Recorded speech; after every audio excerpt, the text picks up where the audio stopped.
The sound of footsteps echoed across the cold marble of the praetorium. The Roman guards, still with the echoes of Herod's laughter in their minds, dragged Jesus back to the governor's palace. His body already bore the marks of humiliation and the blows he had received. The makeshift purple robe had been forcibly removed, leaving his skin marked by friction. The branch they had given him as a scepter was thrown to the ground, broken. Yet his expression remained serene, as if he were immune to the weight of the circumstances. Pilate was seated in his judgment seat, his eyes weary. As soon as he saw Jesus being brought in again, he sighed, irritated. Again? As if I didn't have enough problems already. The Jewish priests approached, determined. They had gained nothing from Herod and now demanded an answer. Governor, Herod also saw that this man deserves judgment. But it is up to Rome to apply the punishment. Pilate leaned forward, analyzing Jesus once more. He had hoped Herod would resolve the issue and wash his hands of the case. But now, he found himself forced to confront the matter again. I have interrogated him before and found no crime. Herod found none either. So why do you insist? The crowd that was beginning to form around the praetorium murmured restlessly. Jews from various parts of the region were there for Passover, and the religious leaders knew they needed to keep the pressure on the governor. He declared himself king, governor. This is an affront to the empire. Pilate frowned and looked again at Jesus. The man before him, beaten, bloodied, and dressed in rags, did not seem a threat to Caesar. How could someone so humble lead a rebellion against Rome? Are you really a king? You have told me before that your kingdom is not of this world. But what kingdom is that? Jesus, with a low and firm voice, replied without hesitation, "You say so. For this I was born, and for this I came into the world, to bear witness to the truth." Pilate fixed his gaze on the prisoner for a moment and then let out a slight smile of irony. He leaned back, shaking his head. What is truth? Silence. The question hung in the air, but Jesus did not respond. Pilate did not expect an answer. He stood up from his seat, turned to the priests and the crowd. "I find no guilt in this man." The governor's words made the square erupt in murmurs. The priests exchanged frustrated glances. They could not allow Jesus to be released. If you release him, you are not a friend of Caesar. Anyone who declares himself king opposes the emperor. The accusation was dangerous. Pilate knew that any hint of treason against Caesar could cost him his position or his life. He looked around. The murmuring of the crowd grew louder.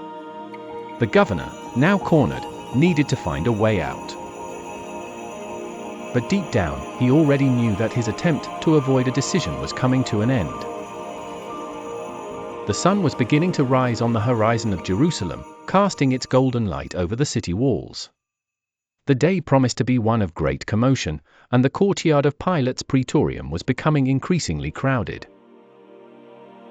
The murmur of voices echoed off the ancient stones as soldiers tried to contain the throng that was gathering.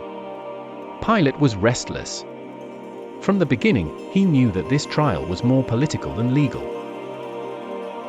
Jesus posed no real threat to the power of Rome, yet the priests were pressing him to condemn him.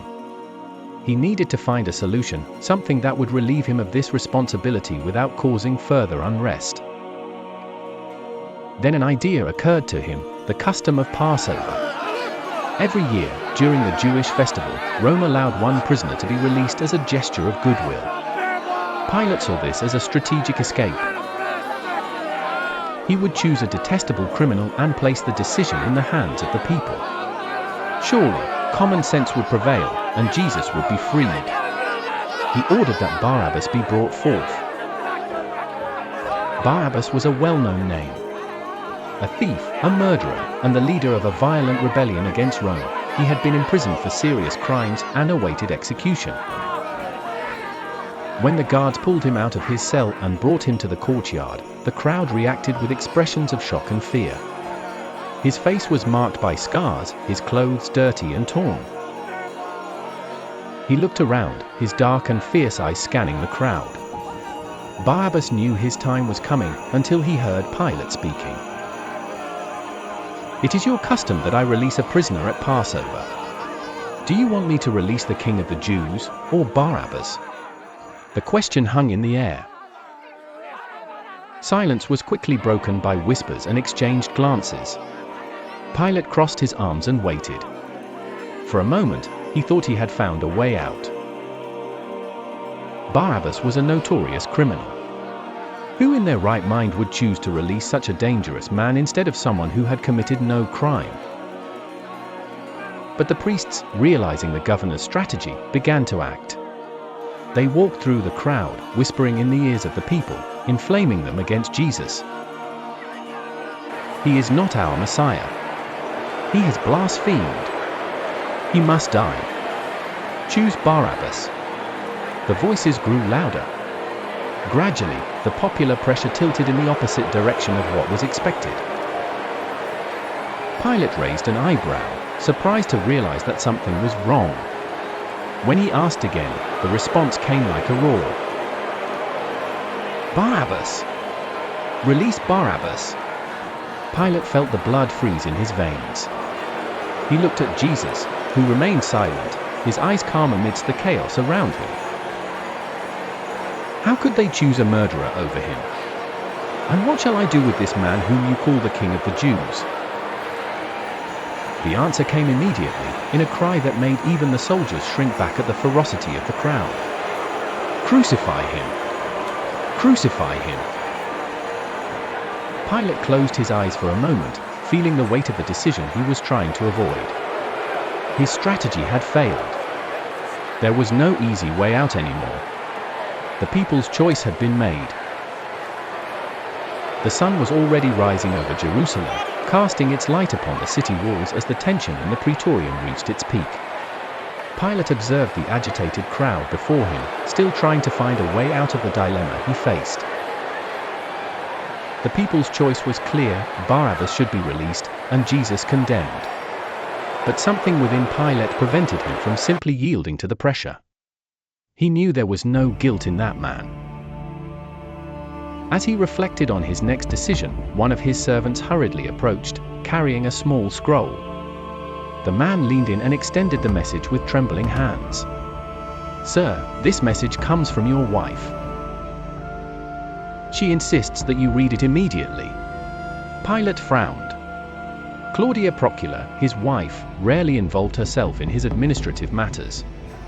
Why, now, in the midst of a tense trial, would she send a message with such urgency? He unrolled the scroll and read the hurried and anguished words, "Do not involve yourself with that righteous man, for today, in a dream, I suffered greatly because of him." Pilate closed his eyes for a moment. His wife was not an impressionable woman. Although she was Roman, she showed interest in the customs and beliefs of the Jews and always paid attention to rumors about prophets and messiahs. If she was alarmed enough to send a message in the midst of a trial, it was because she truly believed that Jesus was innocent. The governor felt a chill run down his spine.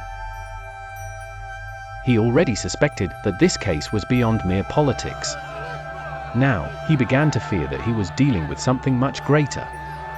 He raised his eyes and stared at Jesus. The prisoner was there, in silence, with a calm gaze, showing no fear or anguish. It was as if he knew what was about to happen. "Who are you, really?" But before he could formulate a plan to distance himself from this trial without attracting the wrath of the priests, a new cry echoed from the crowd. "Crucify him! Crucify him!" Pilate looked again at the scroll. His wife's words weighed on his conscience, but the crowd was furious. He felt that he was running out of time. He needed to make a decision, and fast. The clamor of the crowd grew like an impending storm. The heavy air of dust and sweat was filled with exalted voices demanding the crucifixion of Jesus. Pilate, standing in the Praetorium, observed the scene before him. His mind was in conflict. He had already tried several maneuvers to avoid this decision. He had sent Jesus to herd, offered the choice between him and Barabbas, even tried to appeal to the people's compassion, but all had been in vain. The hatred of the crowd seemed uncontrollable. He turned to the religious leaders, their faces marked by impatience and fury. Caiaphas, the high priest, stared intently at Pilate, awaiting the inevitable outcome. "Why do you insist so much? What crime has this man committed? I see no guilt in him that justifies death." The priests merely exchanged glances, with no intention of debating. Then, a shout echoed among the crowd, inflaming the spirits even more. "Crucify him! Crucify him!" Pilate looked around. The danger was imminent. The eyes of the people burned with fury and a thirst for blood. The governor knew that if he did not yield, he could face a riot. This was something that Rome would not forgive. He had already had enough problems with rebellions in Judea and knew that another riot could cost him his position and even his life. His wife, Claudia Procula, had warned him about the disturbing dream she had about Jesus. But he could not base a political decision on a portent. He was cornered between his conscience and the brutal reality of Roman politics. "If this is what you want..." He gestured to one of his servants, who brought a basin of clear water. Before the entire crowd, Pilate dipped his hands in the water and rubbed them slowly, allowing everyone to see his gesture. "I am innocent of the blood of this just man. The responsibility is yours." The crowd, becoming even more inflamed, shouted in response, "Let his blood be on us and on our children." Pilate stood still for a moment, watching those words spread like fire among the people. He knew that this decision would follow him forever, but there was nothing more to be done. "Take him away. Do what you ask." The Roman soldiers advanced, seizing Jesus brutally. The prisoner, until then silent, remained serene. He knew that this moment was the fulfillment of the purpose for which he had come into the world. Pilate turned and entered back into the palace, not looking back. The weight of that decision would accompany him for the rest of his life.